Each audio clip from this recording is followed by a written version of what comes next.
London holds a special place for you because 5 years ago, you played your first ever headline show at the Courtyard Theatre, which held 130 people. Wow. And we got a poster from that night. Look at that right there.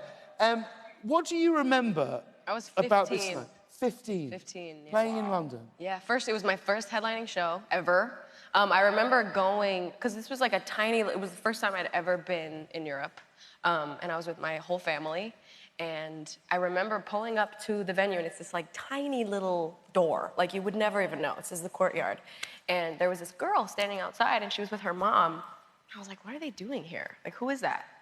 And I like pulled up, and she kind of looked at the car funny. And I remember thinking like, that's weird. Like, why, who is that? Like, why would there be somebody standing there?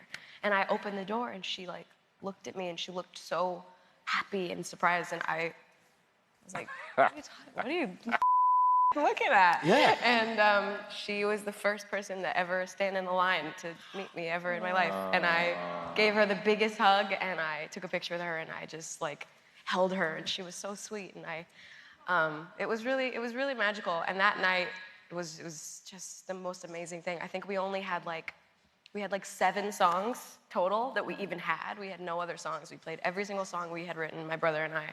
And I remember the crowd of 100 and something sang along to Ocean Eyes. And I like swelled up, and I got all just, it was amazing. And then after the show, I went outside, and I met every single person that came to the show. And I just like talked to them all, every single person, and it took like 2 hours.